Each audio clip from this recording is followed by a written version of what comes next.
Eu te pago R$ 1.000 se ganhar um jogo. Ricardo sorriu, deslizando o tabuleiro de xadrez na direção de Clara, enquanto ela terminava de limpar a mesa do escritório.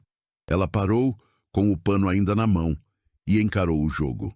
O aroma da madeira polida misturava-se ao perfume importado dele, mas a atmosfera estava densa, como se uma ofensa tivesse sido dita a todos na sala. Os outros funcionários no canto do escritório travaram, os dedos imóveis nas bandejas de café que estavam servindo. Ninguém se atrevia a mover um músculo. Clara ergueu o olhar lentamente, cruzando com o dele. Ricardo estava reclinado na sua cadeira de couro, dedos entrelaçados sobre a barriga, exibindo aquele sorriso que morria antes de alcançar os olhos. Um sorriso de quem tinha certeza do desfecho. R$ 1.000, Clara. Basta ganhar uma partida. Ele insistiu. E sua voz era mansa demais, ameaçadora. Isso, claro, se você souber jogar. Ela conhecia aquele tom. Era o mesmo que ele usava com os fornecedores ao telefone, com os motoboys, com qualquer um que ele julgasse estar abaixo dele. O tom de quem esmaga sem precisar gritar. Um dos funcionários, Bruno, tossiu discretamente no canto. Ricardo virou a cabeça e Bruno desviou o olhar imediatamente. E então, Ricardo pressionou, batendo os dedos na madeira. R$ 1.000. Você rala o mês todo para ganhar menos que isso, certo? Clara apertou o pano nas mãos. As fibras ásperas roçavam sua pele, mas ela não o largou. Seu uniforme azul estava manchado de alvejante e ela sentia o peso do dia inteiro em suas costas. Mas havia algo mais pesado ali. Algo que queimava em seu peito. Por que está fazendo isso?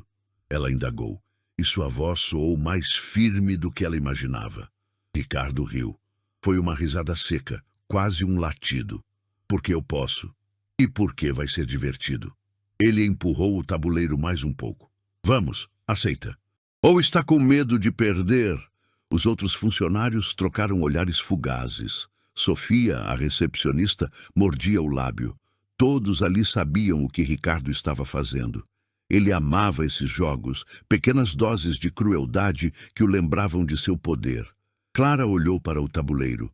As peças de mármore branco e preto reluziam sob a luz do lustre. Ela conhecia cada uma daquelas peças, como se moviam as aberturas clássicas, as ciladas, os finais de jogo. Mas Ricardo não sabia disso. Ninguém ali sabia.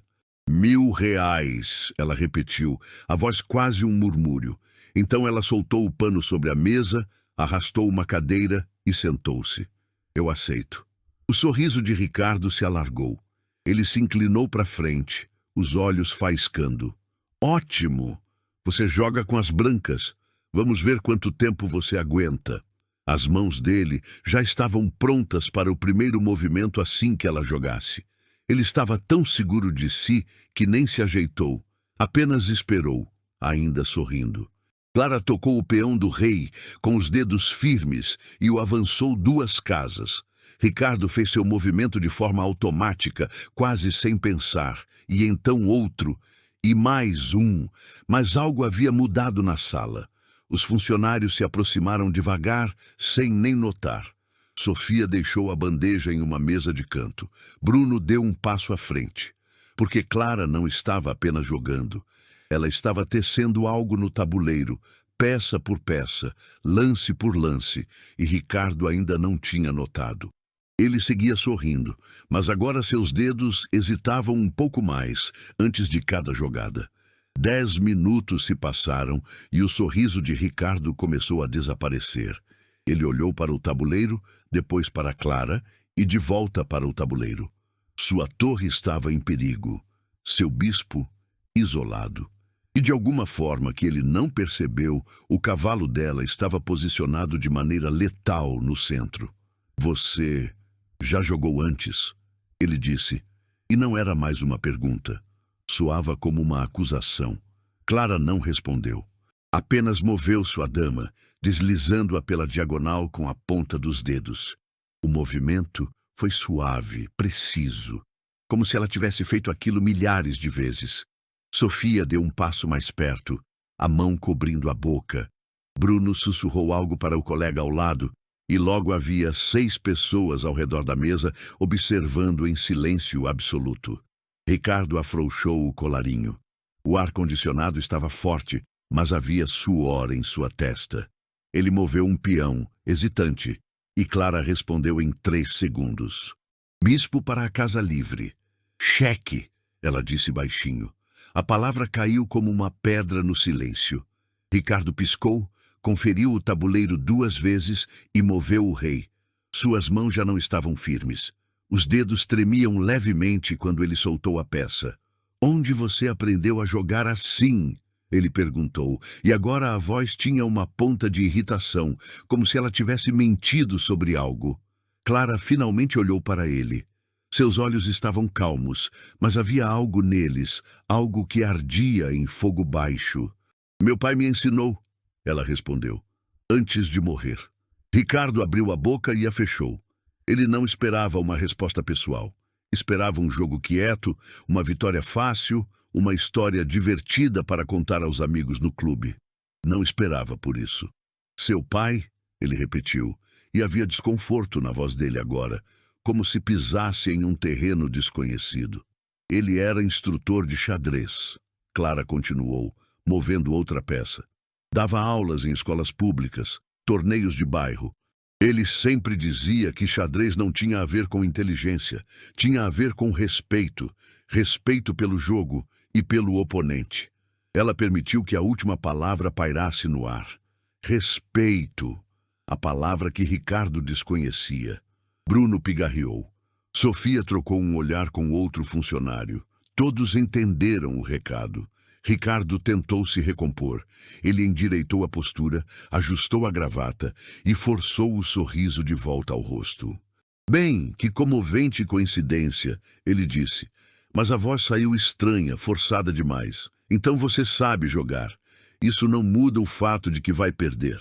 Ele fez seu próximo movimento com força, batendo a peça no tabuleiro mais alto que o necessário. O som ecoou pelo escritório. Clara inclinou a cabeça, analisando o tabuleiro. Ricardo tinha acabado de cometer um erro. Um erro pequeno, quase invisível, mas ela viu. Era o erro de alguém nervoso, de alguém tentando parecer confiante, mas que já sentia o chão sumir sob seus pés. Ela moveu sua torre e, de repente, a posição de Ricardo estava completamente comprometida. Seu rei não tinha mais uma saída fácil. Suas peças estavam desconectas, cada uma lutando por si. Como você está trabalhando aqui? Sofia perguntou de repente, quebrando o silêncio. Ela olhava para Clara com uma expressão nova, como se visse outra pessoa. Quer dizer, se você joga xadrez nesse nível... Preciso do emprego, Clara disse simplesmente. Talento não paga as contas. Ricardo fez um som impaciente com a garganta. Podemos focar no jogo? Ele rosnou. Mas suas mãos estavam suando, e ele as secou disfarçadamente na calça. A partida continuou, mas o ritmo era outro. Antes, Ricardo jogava rápido, arrogante. Agora, cada movimento dele demorava. Ele analisava o tabuleiro, franzia a testa, tocava uma peça e a colocava de volta, testava outra posição. Os funcionários observavam quietos, mas havia algo mudando no ar, uma tensão diferente. Clara jogava com a mesma velocidade constante, nem rápida, nem lenta, apenas precisa. 15 minutos se passaram, depois 20. Ricardo perdeu uma torre, depois um bispo. Suas peças sumiam do tabuleiro, enquanto as dela permaneciam, organizadas, mortais. Isso é ridículo, Ricardo murmurou, mais para si mesmo do que para os outros. Eu jogo há anos, anos. Contra quem? Clara perguntou, e não havia maldade em sua voz, apenas curiosidade real. Ricardo não respondeu, porque a verdade era que ele jogava contra o computador no nível fácil, contra amigos bêbados no clube, contra pessoas que o deixavam vencer porque ele era o chefe, o rico, o poderoso. Ele nunca tinha jogado contra alguém que realmente entendia o jogo. Cheque, Clara disse de novo, e dessa vez Ricardo levou quase 1 minuto inteiro para achar uma saída. Quando ele finalmente moveu o rei tremendo, Clara olhou para o tabuleiro e viu o fim. Faltavam talvez 5 jogadas, 6 no máximo. Ricardo estava perdido e ainda nem sabia, mas então a porta do escritório se abriu. Uma mulher entrou, saltos altos batendo no mármore, vestindo algo que custava mais que o salário anual de Clara. Ela tinha cabelos loiros perfeitamente alinhados e um colar de pérolas que brilhava.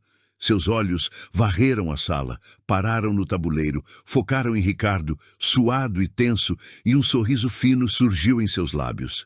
"Ricardo", ela falou, a voz doce como mel e veneno. "Você está disputando xadrez com a moça da limpeza?"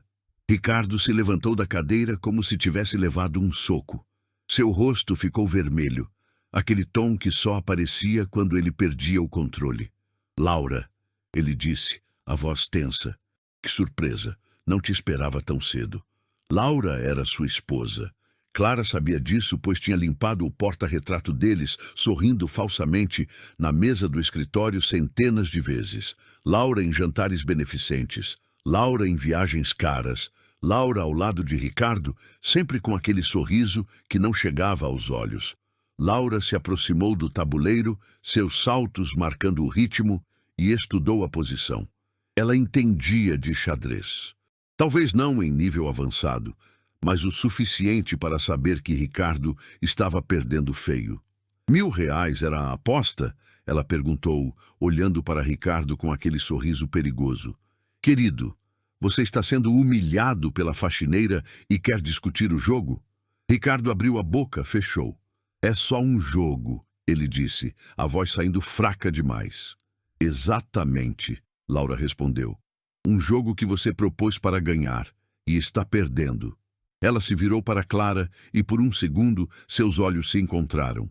"Quanto tempo até você ganhar?" Clara hesitou. Ela sentiu o peso das emoções na sala mudar, os funcionários assistindo, Ricardo suando ainda mais. Laura não era sua inimiga, mas também não era sua aliada. Laura era algo mais complexo. Laura estava se divertindo com o constrangimento de Ricardo, e Clara percebeu que talvez tivessem algo em comum. 3 movimentos, Clara respondeu. "Talvez 4. Laura riu, uma risada genuína que ecoou pelo escritório. 3 movimentos? Meu Deus, Ricardo! Ela caminhou até a mesa lateral e pegou um copo d'água, bebendo lentamente. "Você é realmente patético às vezes, sabia?"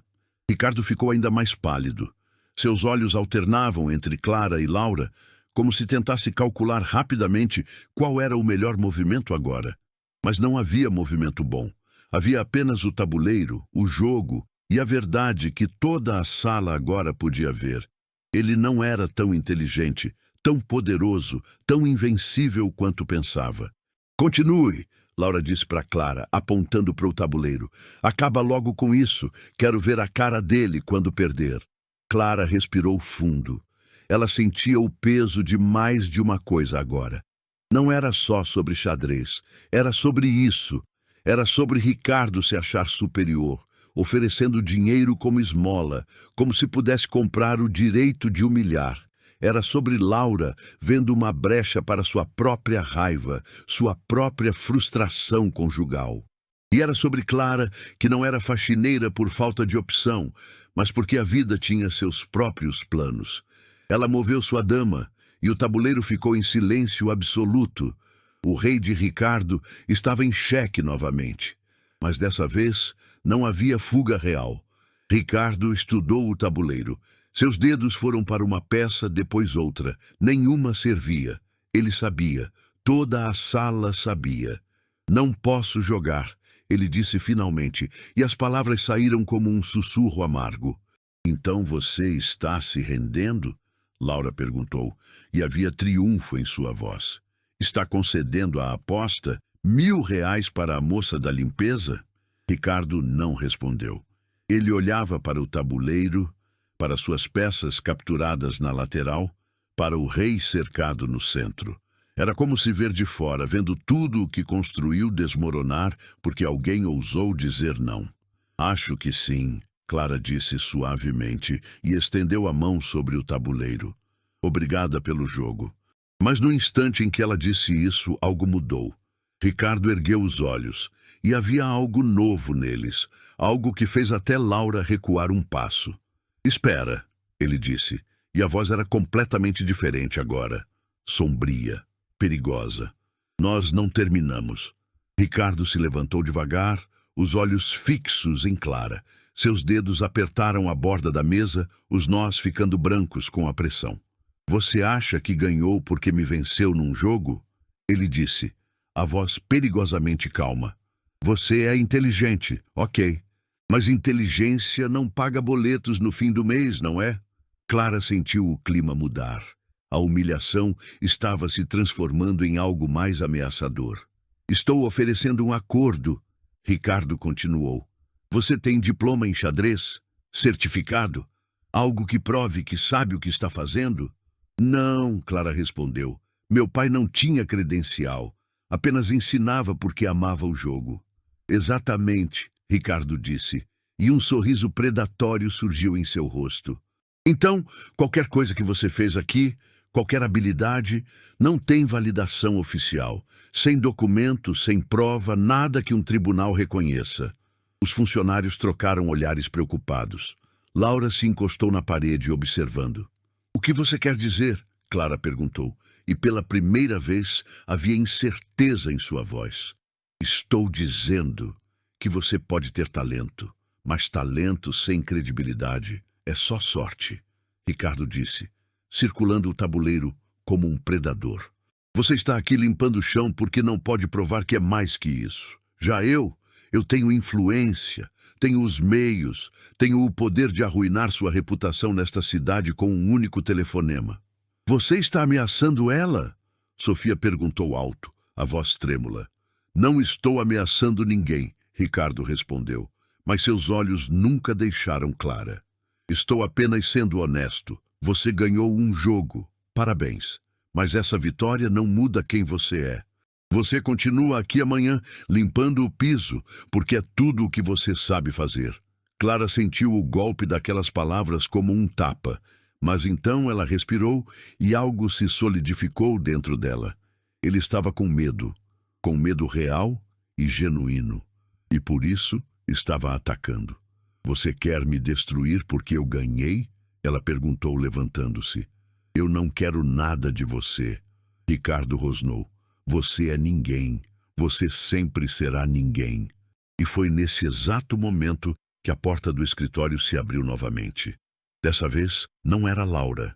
Era um homem de terno, com uma pasta sob o braço e uma expressão que sugeria ter ouvido tudo. Ricardo Bastos? O homem perguntou. Ricardo empalideceu.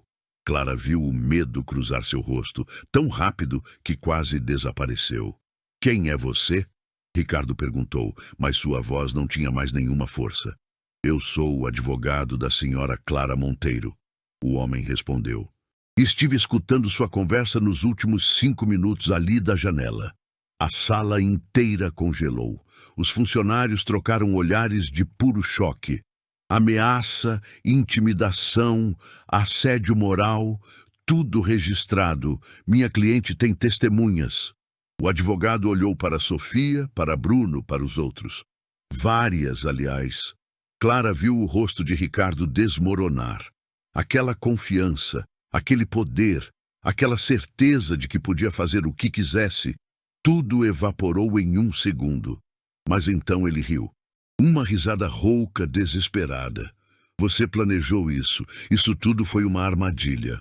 E naquele momento, quando ele finalmente ligou os pontos, toda a verdade veio à tona. Não foi armadilha, Clara disse, e sua voz cortava o ar. Foi justiça. Ela caminhou até o tabuleiro e tocou a dama dele, aquela que estava presa, sem movimento. Depois retirou a mão. Você quer saber por que eu aceitei esse jogo? Ela perguntou.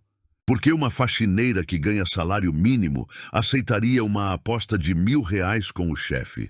Ricardo não respondeu. Seu rosto estava cinzento, como se a vida tivesse sido drenada dele. Porque eu estava esperando, Clara continuou. Esperando você fazer exatamente isso. Esperando você humilhar alguém na frente de testemunhas. esperando você achar que era tão poderoso que ninguém jamais te confrontaria. Sofia cobriu a boca com a mão. Bruno deu um passo para trás. Laura se inclinou para a frente, genuinamente interessada agora. O advogado colocou a pasta sobre a mesa com um baque seco. Documentos. Muitos documentos.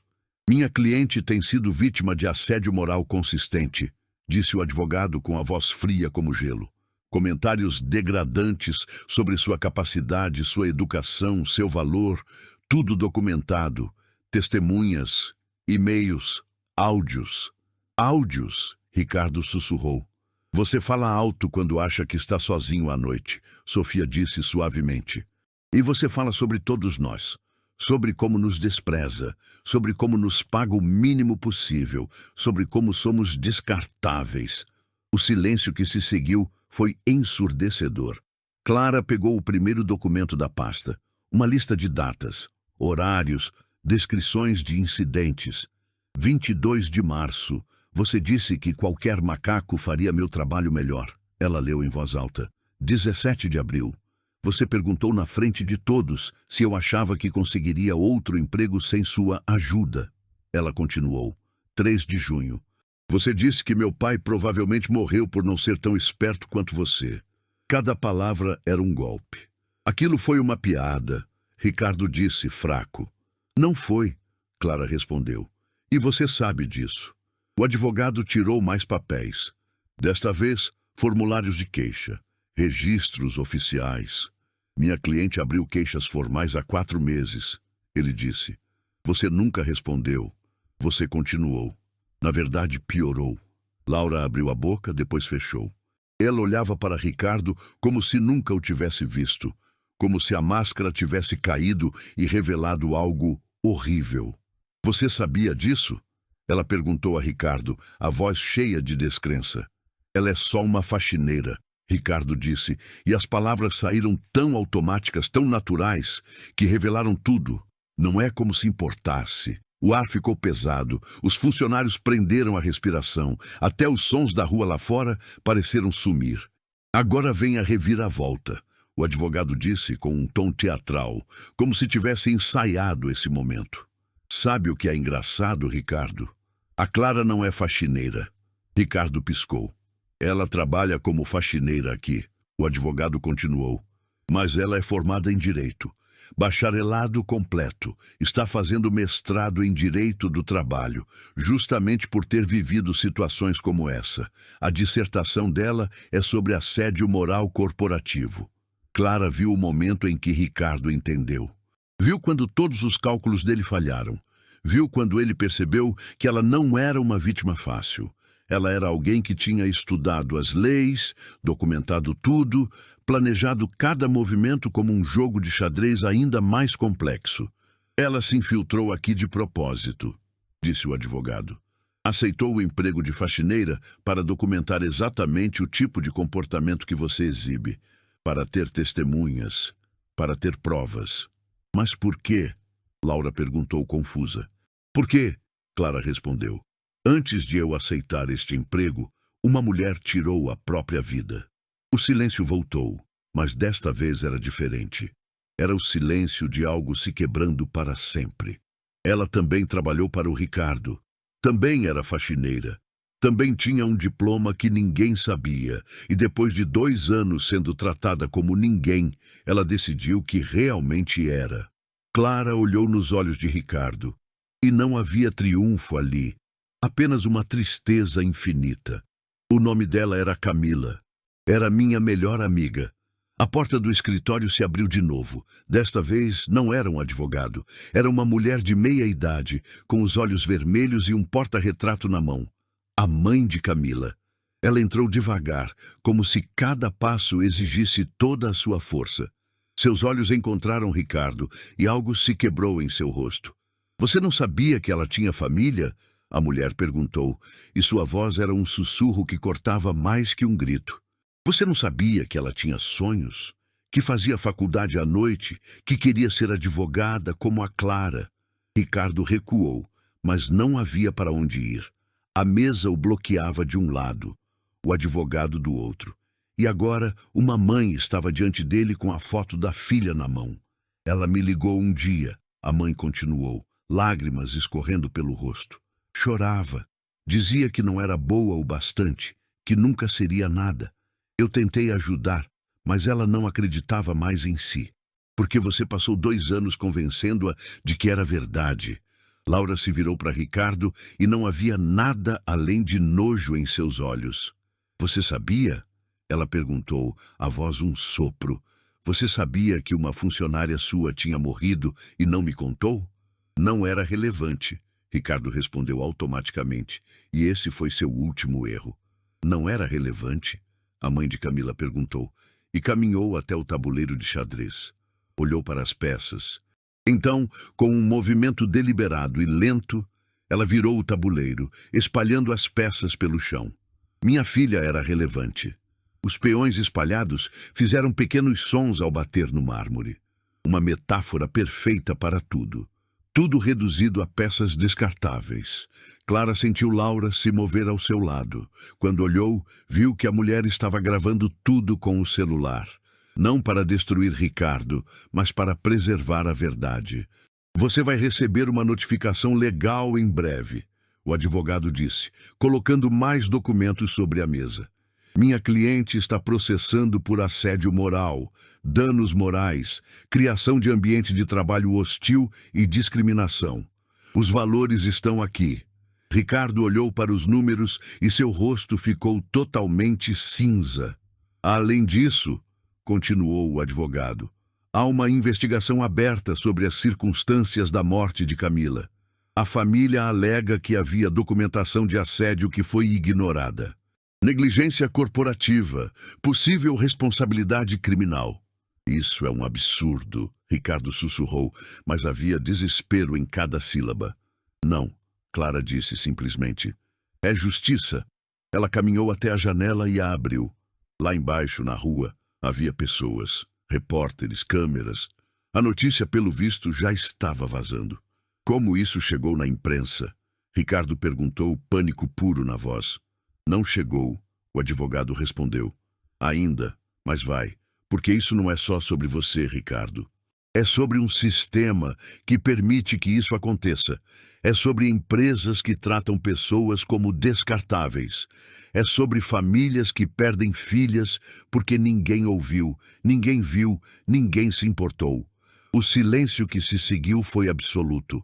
Até os sons da cidade lá fora pareciam ter parado. Ricardo se deixou cair na cadeira. Seus olhos buscaram cada rosto na sala, Sofia, Bruno, os outros funcionários, e viu em cada um deles o julgamento que merecia. Viu em Laura uma traição que nunca repararia. E em Clara, viu exatamente o que ela era. Alguém que planejou cada movimento, cada palavra, cada detalhe. Não era vingança, era precisão, era o xadrez perfeito. Clara Monteiro está deixando seu emprego hoje, anunciou o advogado. Ela será indenizada por todos os meses trabalhados, mais os danos morais. Ela receberá uma carta de recomendação sobre quem você realmente é. E você, Ricardo Bastos, vai aprender que o poder não é invencível, que existem consequências, que há pessoas dispostas a sacrificar 2 anos de suas vidas para garantir que você nunca mais faça isso com ninguém. Clara pegou seu uniforme de faxineira e o colocou sobre a mesa, ao lado do tabuleiro de xadrez destruído.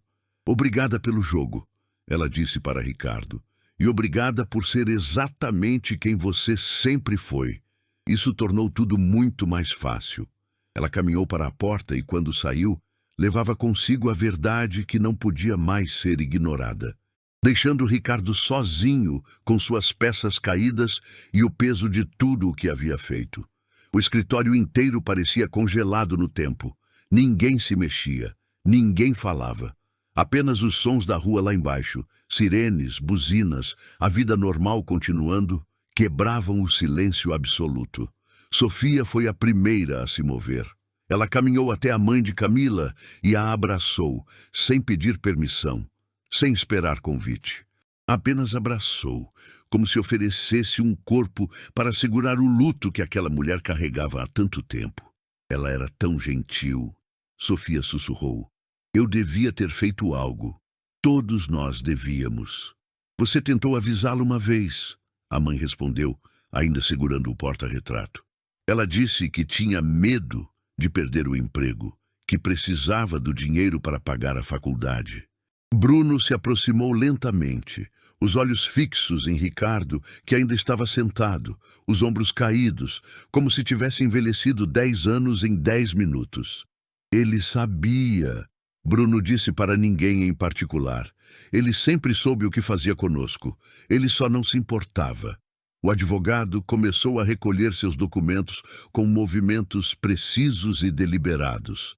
Cada papel voltava para a pasta, cada um representando horas de trabalho, de documentação, de justiça meticulosamente preparada. A audiência preliminar é daqui a 2 semanas, ele informou, e sua voz profissional retornou, aquela calma de quem já viu muitos casos assim. Minha cliente estará lá. Você deveria levar um advogado, Ricardo. Ricardo não respondeu. Seus olhos estavam fixos em um ponto distante, como se tivesse desaparecido para dentro de si mesmo, para um lugar onde as consequências não o alcançariam. Laura caminhava de um lado para o outro do escritório, ainda segurando o telefone que gravara tudo. Seus dedos passavam pela câmera, tocavam a tela, mas ela não postava nada. Apenas deixava a gravação ali, como uma arma que ainda não decidira se usaria. Você mentiu para mim por 5 anos, ela disse para Ricardo, e não havia raiva em sua voz, apenas uma decepção profunda e irrecuperável. 5 anos casada com alguém capaz de ignorar o suicídio de uma funcionária porque ela não era relevante. Laura, eu não sabia. Ricardo começou, mas ela levantou a mão. Não fale comigo, ela disse, e saiu do escritório sem olhar para trás. Seus saltos clicaram no corredor e logo depois ouviram a porta da escada se fechando com um baque definitivo. A polícia chegou meia hora depois.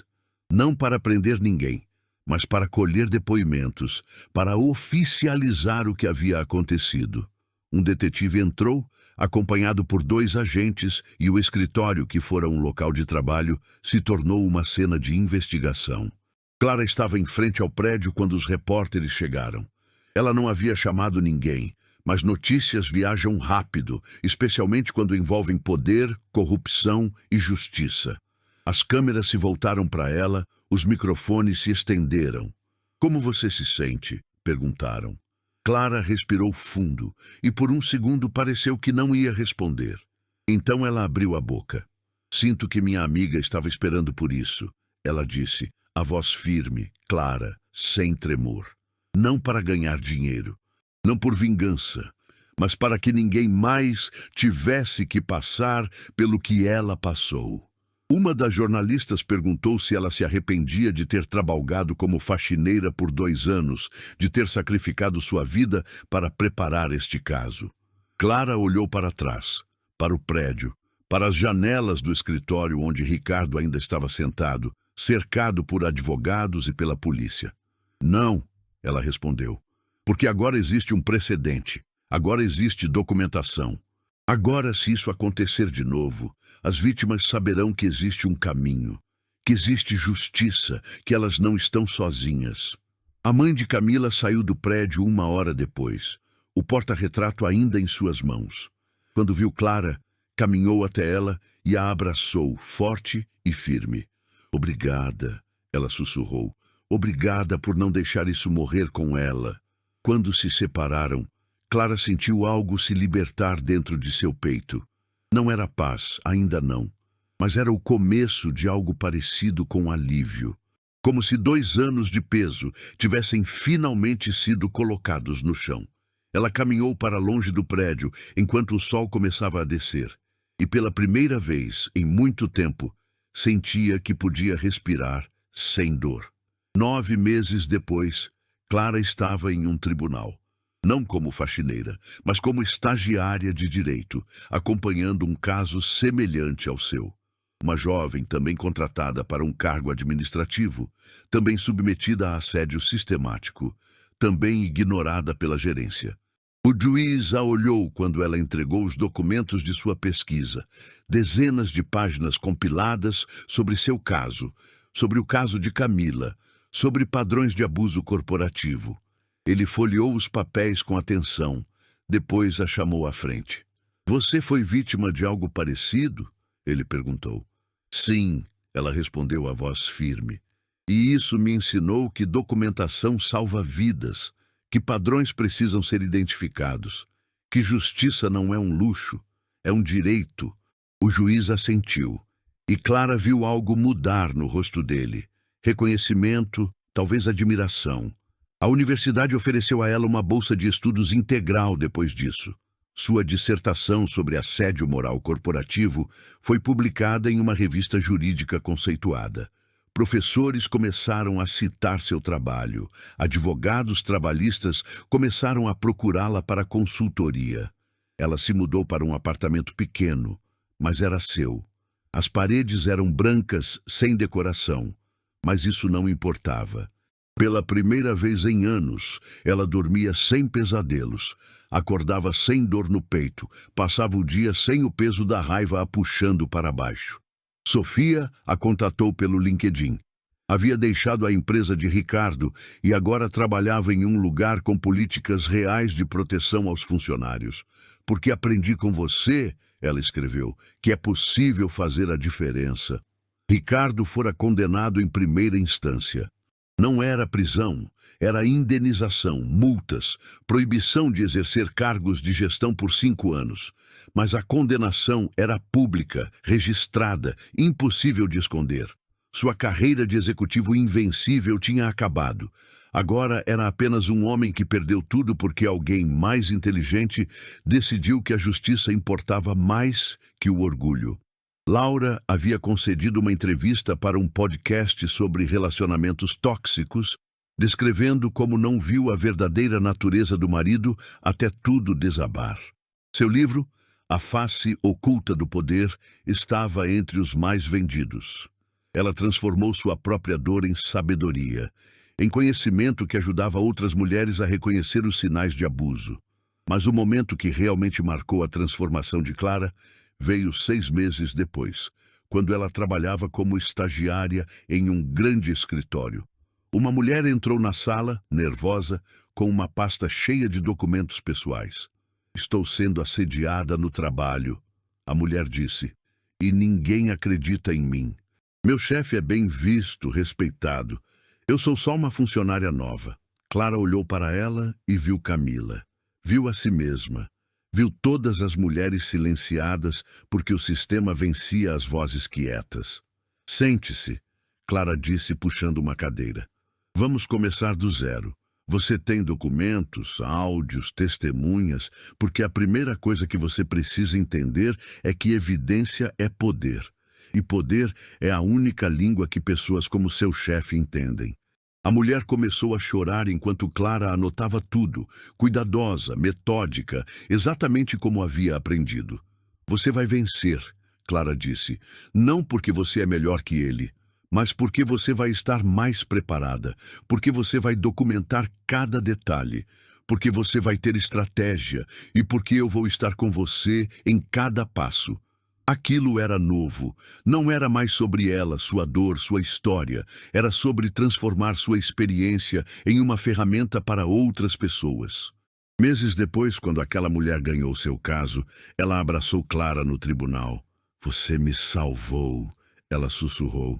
Clara pensou em Camila, pensou em todas as Camilas que nunca tiveram ninguém para salvá-las, e sentiu algo que não era paz exatamente, mas era próximo, era propósito, era a sensação de que o sacrifício tinha tido um significado.